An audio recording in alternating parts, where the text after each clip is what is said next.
Okay, this is what, session 4 or 5? Who knows? It's a lot of videos. This is about worship and Inversions and the musical playground. Yeah, improvisation. Yes. Cool. So should we go over inversions? Yeah. Right so now, is that okay to do that now? Vein, yes. So there's, where was that other sheet that you had? So I'm gonna kind of show this to the viewers. Right here? Okay. That is it, yeah. Okay. So what it is they have, you have a root, which is, so a lot of people, I don't know, do you guys play inversions? Do you play inversions? Do you play inversions? Yes. Okay, a lot of people I've noticed, they only ever play their worship music and they're just going, set a fire down in my soul that I can't contain, that I can't control. I want more of you, God. Like that, which is great. It's acceptable. But that was everything in root position. Everything in root position. No, but if I'm going to use an inversion, it's going to help with the voicing, because I always like to think of like maybe the right hand as being like a choir, and you wouldn't have people jumping like you know, you want them to kind of voice set a fire down in my soul. So I played the first inversion of the C. If you don't want, you can come stand up here if you want. Yeah, I was also going to show you what the first inversion means. It's essentially where you put the E and then the G and the C. Right. And then you can just do this. I don't know. So I'm going to play the first inversion of the C, and then I'm going to play the root chord of the F, and then the root chord of the A. Or no, F. And then I can play second inversion of the A minor because it's just right there. I'm not even moving that many fingers, right? So that's how you want to like utilize your inversions. That's my and so you're just kind of finding like the easiest way to get to these places and stuff, which has been a challenge for me to really teach kids like, okay, you're just going to move this hand here and these notes here because they share the same notes and stuff like that. So but what the book has right here, and this is what I should have printed out in the thing too, is to teach the kids like that root, first inversion, second inversion, and then same thing for this D, right? And then to be able to play all those, and then to really kind of figure out how do they go with certain things. And I think that's where too it's helpful to have a worship song that you're going to be playing, right? So maybe you're going to be playing what is it? Break every chain, break every chain. Even one. Power in the name of Jesus. So it's got like the, what is that? Second inversion, A minor, the root chord for the F, first inversion C, and then I'm going to go to the second inversion for G, you know? And so to get a student, I don't know that there's necessarily like the music for that. And so that's, so to kind of help them figure out, how do you figure out? So now that we understand what an inversion is, let's jump back one step to when do we introduce worship music into the kind of order of the curriculum, right? Because we've talked about all of Music Unlocked, but we haven't talked about when that comes in, because it's not really something that's like A and then B. It's like you layer them. So I think a lot of times I'll start pretty early on trying to get them to play some form of a worship song. That's what Diane told me. I was like, what week do you introduce? She's like, you can introduce it on week 1. Yeah, it's early as better. Again, it depends. Like a 5-year-old won't be able to play worship song on week 1. No. But if you have a 9-year-old that is really just loves to play worship songs, they'll be so enthusiastic about it, and they'll spend the time to like get it right away. But I think there's no wrong answer to when do you add it in. It's whenever you feel like you're supposed to add it in. I think the only thing I would say is that if you add it in too late, that can actually be frustrating, because then they're like, oh, I haven't developed this skill of just playing chords very well.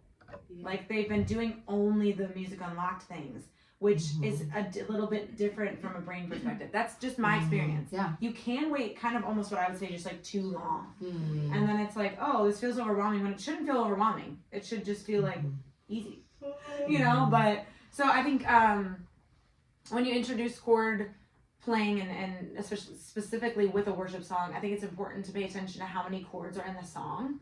Like Jody just did Break Every Chain. It's a song that has 4 chords on repeat the whole song, and there's no other chords in the song. It's also a song with very few lyrics.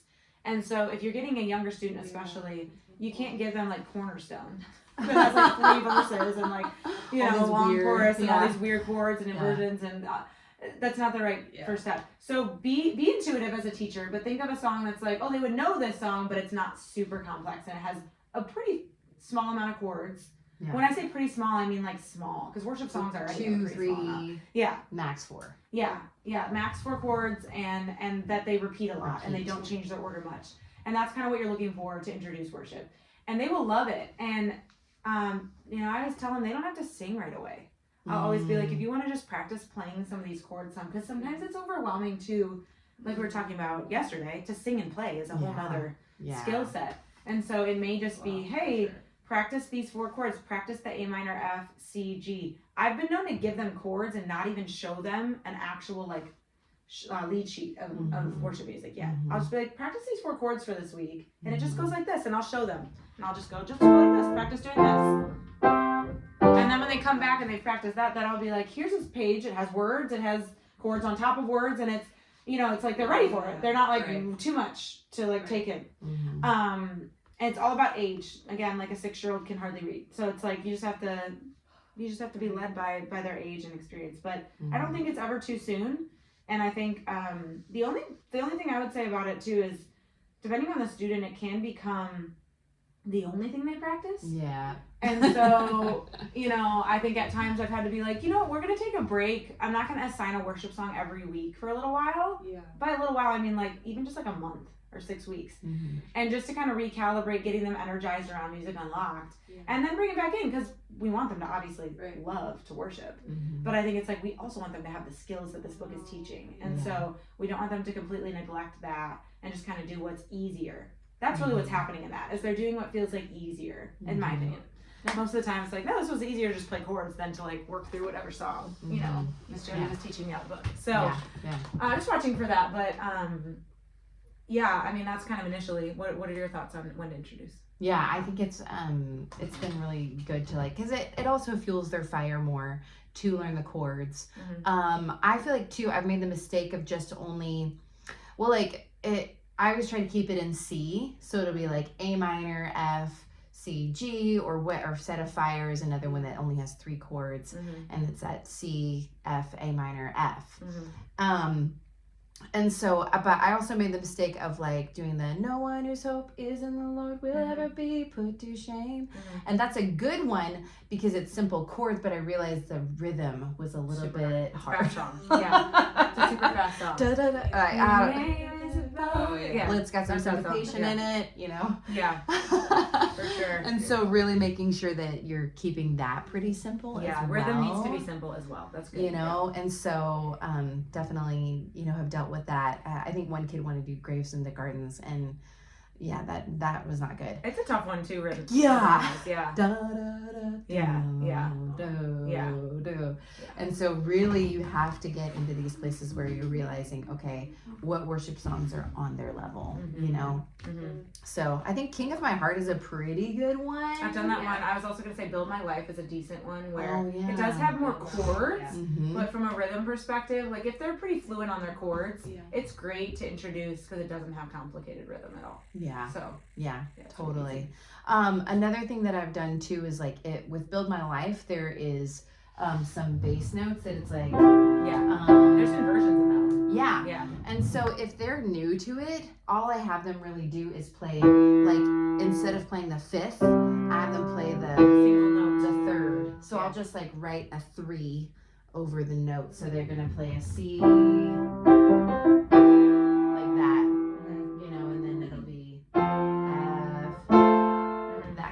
And so I'll have them play a 3 or maybe a 5, and I'll just write that in there so that they can. And the reason we would understand do that is because conceptually that's going to be easier than trying to teach them all the concepts of inverting, like in that moment. And again, depending on where they're at in the book, it's like it will be too much for them to be introduced fully. But if you can just tell them, play this note here or whatever, or this finger here, then they can still achieve the sound of it without the complexity of knowing kind of what they're doing. Also, man, so many times chord sheets are just a hot mess. And so you're having to teach them intuition as well, of like, where does it feel like I know it says that there's a chord over the word you, but it actually doesn't change chords at you. It changes, at R or whatever, and so you're kind of helping them to like feel that. And a lot of times too, I'm having them count, and I'll even have to kind of sit and go, okay, it's like, oh, that's a 3 beat. Oh, it's 4 beats on this one, or it's only 2. And so I'll be sitting there making little hash marks next to the chords as far as like, and I'm real simple as far as they're just playing, like they're playing a rhythm in their right hand. Thank you. 2, 3, 4. Your phone. Yeah, it's okay. And so you're using, and so I'm just having them play, their right hand is like the rhythm, and then the left hand stays stationary, and that's at its simplest level. As they get older, you can be teaching them the rhythm pattern. Revelation song is really actually pretty cool. Yeah, it is cool. Because she did that one that was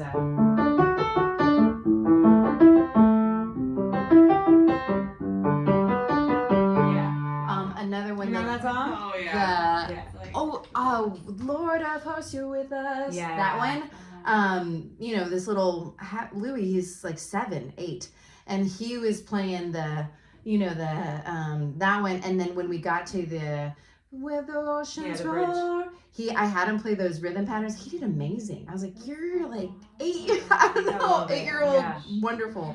And so to just kind of using your teacher intuition of like, okay, this would fit here, and then even with the articulation, you're teaching them like, this is a quieter part, so maybe you would play it like softer, and you wouldn't be using the rhythm, because kids will just like they'll just pound through it. Dynamics, you got to teach them how to worship dynamically, for sure. You're why am I literally breaking all you do play loud. Like, I like that about you. I do. I'm always. I love that about you. You never hold back. And I'm like, oh yeah, chill. Yeah, for sure. Yeah. So then, it's kind of it's really like you as the teacher kind of guiding them through the woods, right? The uncharted territories. Yeah, of like, it's not going to be clearly marked. Let me show you how to figure out your way, and so figuring out and even just being like, it's okay that this is the wrong chord, we're gonna correct it, right? And that way they can learn, this is what I'm dealing with when I go on the internet and I'm finding chords for a song. Not all of them are gonna work, and you have to feel it, and helping to train their ears and that and stuff too is so important. I think sometimes they're gonna come back and be like, I don't know. And I think that I learned to not be, that's a great moment to not be like corrective, but to be like exhorting. Like, okay, what do you feel like was hard about it? And they might say something like, I felt like there was too many chords and too many words for me to follow, or I felt like I didn't know the song super well, which will happen. They'll be like, yeah, I know that song. And then they'll get home and they're like, I don't know that song. I don't know how any of that goes. And so, those are just moments to be like, let's try it together, or let's try a different song. And just with the worship music, what we want is we want them to be excited about it. It shouldn't be this like very laborious, like intense thing. It should be like, let's just enjoy it, and let's pick something else, or work together, or whatever it is. Simplify it. Just do the chorus, like whatever. You can. There's so many variations of what you can do with it. Yeah. So I think that's important to remember too. That there should be energy and joy in it. It shouldn't be this difficult and like dreadful thing. Yeah. So And then it's also cool too, once you get to this, the scales and stuff like that, you can really teach kids to even figure out what key is, Jeremy Riddle playing this song in. Totally. And really helping them to figure out, okay, whatever notes I'm playing, then I can figure out, oh, this is in the key of E because it has, 4 sharps in it so I know that this is how this goes. And so it's kind of cool to then even help them to apply that music theory. And it was funny because I was asking Abby, I was like, Abby, do you know how to find what key? She's like, yeah, you taught me. I was like, oh, okay. Yes, I love it. A couple years ago, I guess. Yeah. Do you guys, have you guys done that too? Like listen to a song and then like, let's figure out what key they're singing in? No. Such a good skill. Yeah. You just literally just pluck on the piano, like play the song and pluck until you find the notes that sound right. Me trying to find chords to a song, I've done that. Okay, yeah. That's similar. Yeah. It's a similar concept. Okay. Sorry. Yeah. No, what do you got? Okay. We randomly had that Bethel account, and they had where we could go to Music U. Is that what it was called? Worship U. Yeah. So this guy had this crazy awesome revelation thought as far as what every chord sounds like, and so he was like, you can easily tell what chords are what. I was talking to Tanya about this earlier, about a feel. And so let's say you're in the key of C. C is the 1. It's actually, it feels like home. Whenever you're like, you're okay. Then you have F, or the 4 is going to be the second home. Okay. So you can go back and forth between the 1 and the 4 super easily.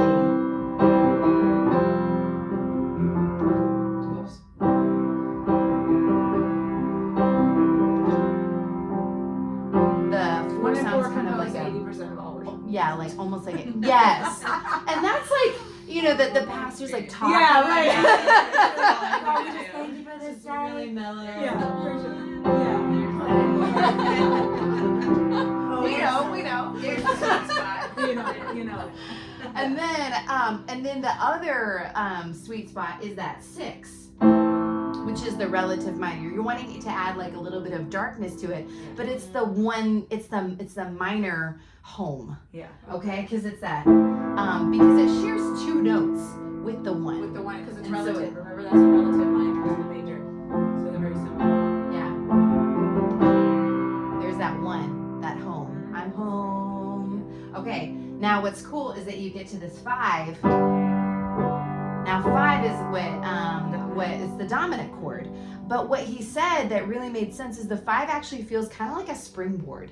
Like I can't stay here. It's actually going to take me somewhere. It should feel unresolved. Yeah. Yeah, and so then it has to go up to the 6 maybe, or it could Receptive go. cadence is that term? Yeah. 5 to 6. Or back to the 1, right? And so now you're feeling like, oh, that's the 1. As you're listening to worship music, you'll be like, oh, 6. You should begin to listen. And That feels like a 4. Yeah. That feels like a. And so, and also keeping in mind, there's only 3 major chords and 3 minor chords in a scale. They never really use the 7. Not every now not in worship music. Yeah. Right.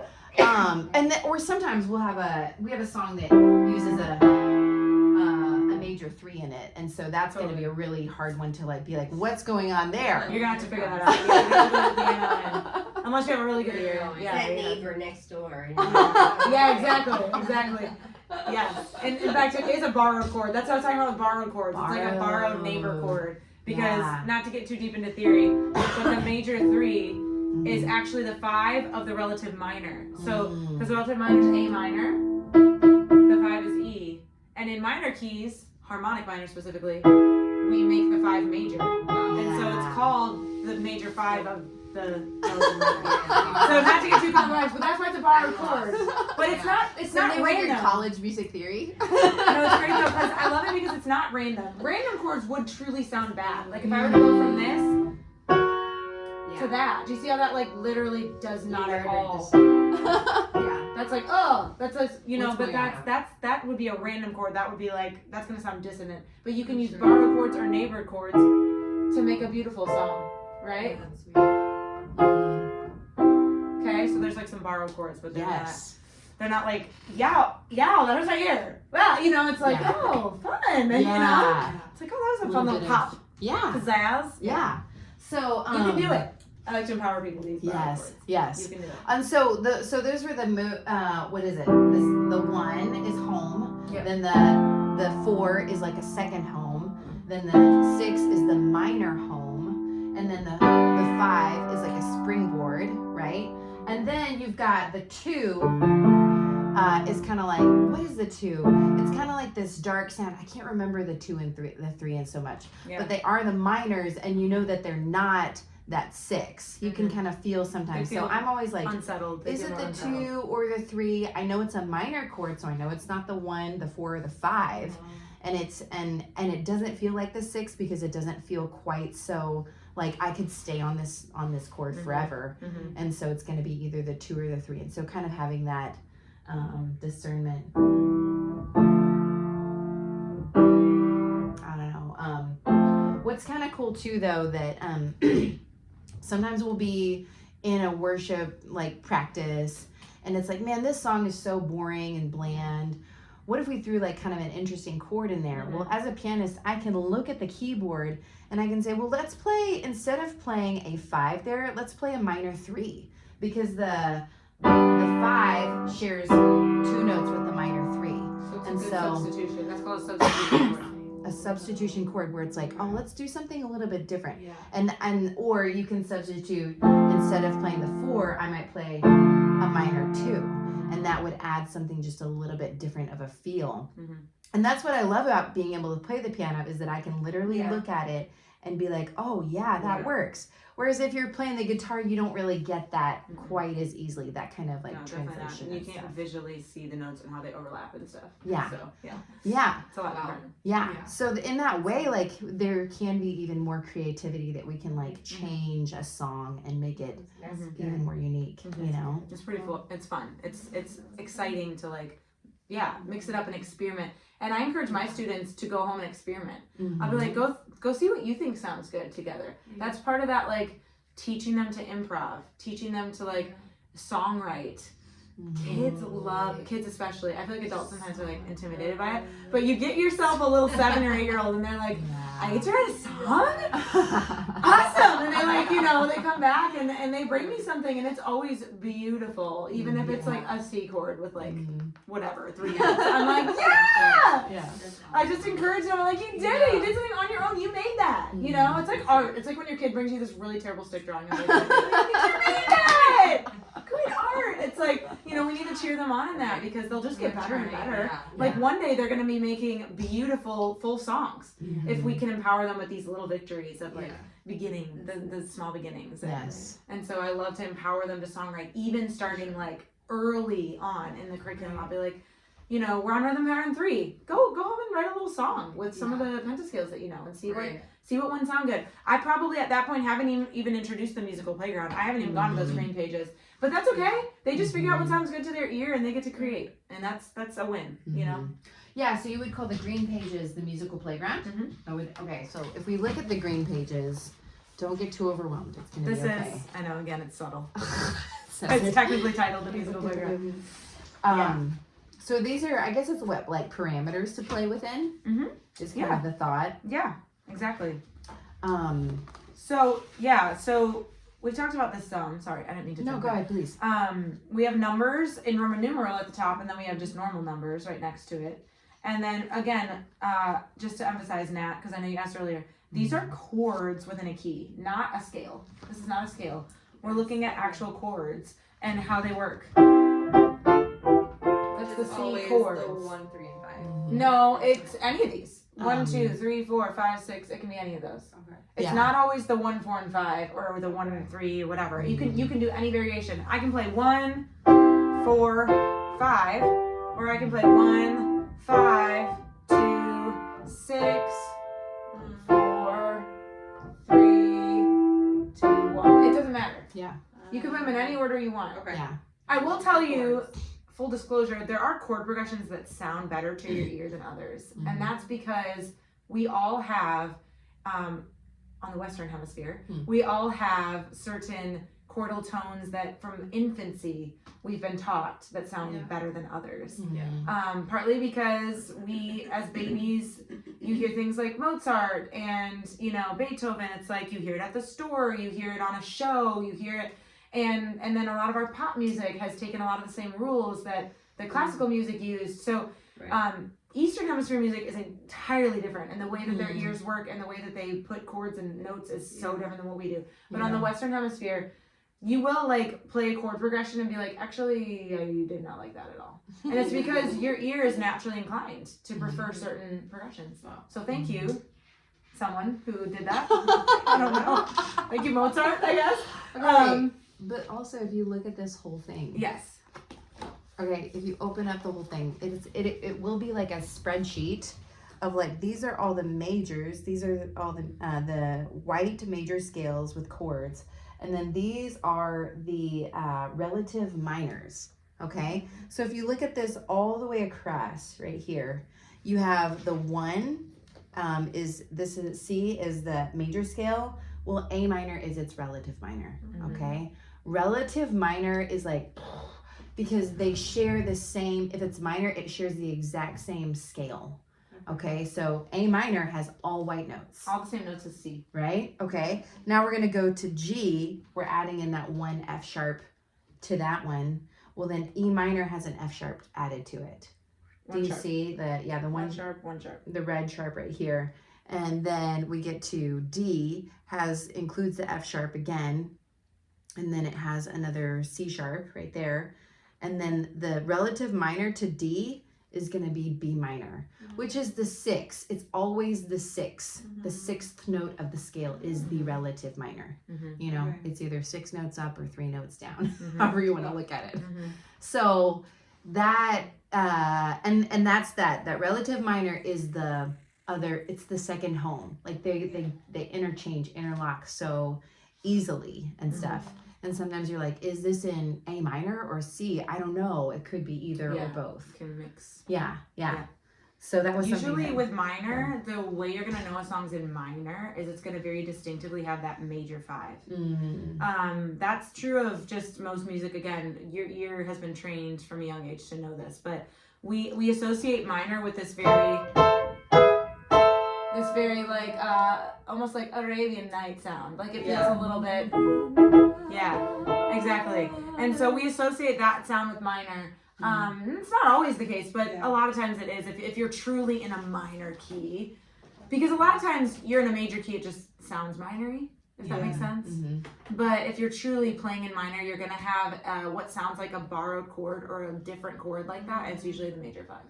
That's just my experience. That's cool. Yeah. I like that. Yep. Yeah, so that can be, and then if you flip over to the next page, it's the same concept, but with the black keys. We just have all the rest of the chords. Yeah. Or scales. Yep. Yeah. So F sharp, All and then the keys. And then so with the F sharp, it's going to be a D sharp will be the relative minor and stuff. So that way you just have this as like a reference point. Okay. Also, sorry. There's Roman numerals up here, and but then also she's kind, and she gives us just numbers.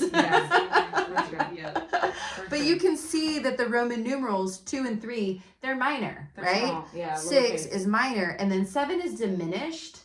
But she did something a little bit different with the 7th chord that I was like, I've never thought of that before. Is it flatting it? It's flatting it. You lower it, so it's flat. So instead of making it sound so like a diminished chord like that, which nobody really wants to hear. It feels unresolved. It feels like it needs to resolve. She puts it, she's like, if you're going to play a 7th chord in a key. Or in any song, really. In any song they use. It's often going to be. It's going to be the flat 7, which in the key of C would be the B flat. Yeah. The only time you might find it not flatted is if it's more like in a classical type setting. I would say in worship music or even in pop music, you're not going to find a diminished 7th. But in classical music, you'll find it a lot, actually, because that's just they loved the tension and resolve. Yeah, tension, resolve. Yeah. So they would use a lot of the very dramatic chords. Yes, exactly. Yeah. You just picture like background music to like any movie. Yeah, for sure. Yeah. It's gonna have that. And all diminished means it's minor, but they also took the 5th and flatted the 5th. So that's all that really Because means. diminish means to make smaller, right? And so you take a minor chord and then you just make it smaller by putting everything a little tighter together. So that's what diminished means, if that helps you. There's also something called an augmented chord, which to augment means to make bigger. And so you would take like a major chord and you would take the fifth, which I actually love. Sharp it? Yeah, and you raise it a half step. And that's called an augmented chord. Yeah, so you have diminished chords. Sounds like that, and an augmented chord. Sounds like that. They sound funky, Yeah. but they can be. They can lead to something. They could, yeah. Well, they do. That is literally what they're made for. They're made to lead to something. Like this diminished chord always feels like it needs to resolve to the one, right? What is the one? There we go. So you'd have happy, right? And then the augmented chord. I'm trying to think. I'm trying to remember where the augmented chord leads to. Is the 4 or 5? It's an E augmented. Yeah. I'm like, why did I pick a complicated chord? A? No. I'll have to remember. Yeah. Rusty on my musical Think of that. theory. I'll figure it out. I have to experiment. I don't want to take time on this beautiful recorded. Yeah. I wanted to say too, let's say that you are kind of just playing around and you're just and you're improvising. You can always do like parallel thirds, parallel sixths, but you don't ever want to do parallel fourths and fifths because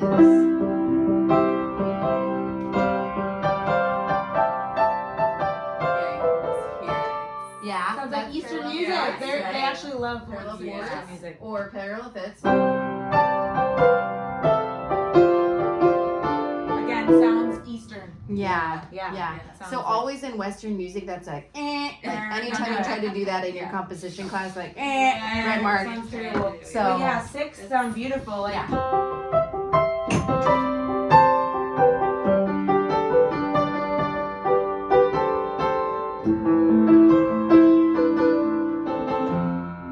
so that's like thirds and sixths. Yeah. And they sound really pretty. The fourths and fives is Eastern. yeah, it's or gonna sound- it's just is gonna sound jarring. to The only ear. time you're gonna use a fourth is if it's like you're doing a suspended chord, like you're staying on a chord, Mm. but you want to kind of make it sound a little more exciting. That's when you're gonna play fourth, but it's not gonna be Okay. parallel. Notice it was different. Yeah. Jody's playing parallel fourths. You're not gonna want to do them. You're not right gonna next do to them each right, other. right in a row together. Yeah. So it's not that you don't play fourths. Yeah, you should definitely play fourth. It's just where and how. Yeah. Yeah. Mm-hmm. Cool. Let's see. Intervals. We didn't. Did we fully? I feel like we jumped. Yeah, we talked about the intervals. intervals with the little flashcards and stuff like that. Yes, intervals, great. And so I think in worship music, that's kind of what we were just talking about, just to bring that home. That's it. We're talking about an interval of a sixth and an interval of a third, and then not fourths and fifths. Mhm. I think, did we finish? You feel like everything with inversions too? That one feels like it's like we're gonna do better in this. Yeah, for sure. Yeah, no, Later. I know. Better Do at your explaining best. it, we'll do it. Yeah, it is something that the best way to learn it is to do it. So it's like you can talk about inverting things all day, but it's like you just kind of have to like do it. And it's just making your muscle memory happen. Yeah, exactly. Yeah. The more you can practice doing inversions, the more that they will come naturally Mhm. and not so forced. But initially, you kind of have to force it. If Yes. you're not used to doing it, Yes. you know it's gonna feel hard. But Yes. yeah. Cool. Yeah, and then I think the musical playground is great because it's gonna also integrate with like the scales. A kid can play like a chord progression in their left hand, and then they can play like any kind of notes on the scale and Yes. figure out their own melody. You know, I think I remember sitting with my friend who was playing Heart and Soul, which is the 1 6 4 5, and me just realizing like I could literally play any note and it would sound just fine. And so just kind of like playing on that and messing around and stuff. Whereas if she was like playing in the key, and that was easy for me because it was in C, so that's all white notes.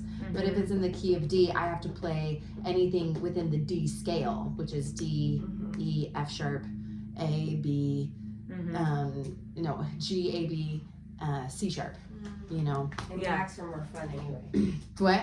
Black The keys black are more keys. fun. That's right. The black They're way- keys. They're way more F sharp. fun anyway. Yeah, with worship songs, I will encourage students to practice what Jody was just saying, which is doing chords in your left hand and then doing like a melody in your right hand. Like.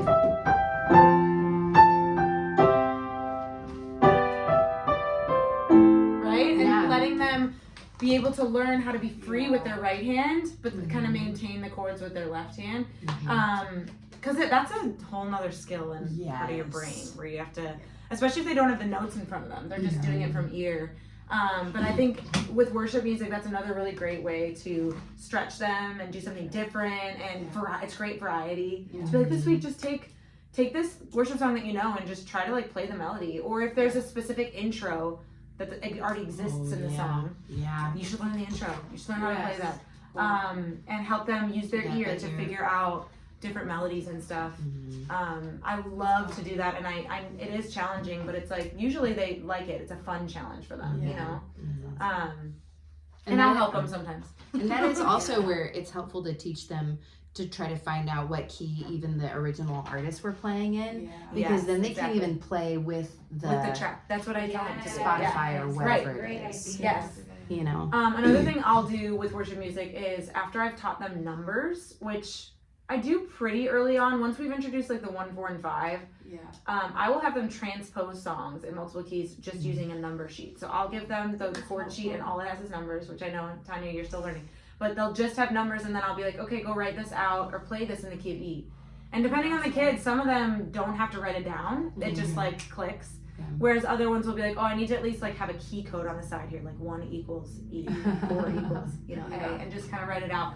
But that's a good exercise, because that's what they're going to need to be on a worship team usually. They're going to need to know those and be able to transpose numbers really easily in their It head. definitely is more helpful. Yeah. And then the only thing I was going to talk about briefly is just personal worship and how to cultivate that in your students. I have been, even from a young age, like teaching them how to come up with their own chord progression. I think I told you guys that. I think I said I have them songwrite, but I think to go one step further, I'll have them make a chord progression. And I'll say, hey, bring back to me at least like 3 or 4 chords that you like the order of and that you can repeat over and over again. This is very much like what I was taught, which it was that harp and bowl. I mentioned that to you guys last night about Miss Diane taught me harp and bowl, and like you just kind of repeat the same chord progression, but you like sing over it and do all these fun spontaneous things over it. So I'll have them come to me with that, and then I'll pick a psalm either with them, or if they don't know one, sometimes I'll ask them like, what's been impacting you? If they read the Bible themselves, or I'll be like, hey, let's try, you know, a psalm that's been impacting me. I'll just pick one that I had been focused on or whatever, and I'll say, hey, what I want you to do is play your chord progression and try to sing some of this psalm to it. So I don't know, Tanya, how familiar you are with that concept of like spontaneously singing. But, you know, Psalm 118 I was reading this morning, so I'm going to go there. And, you know, we're just picking a chord progression. It can be whatever you want.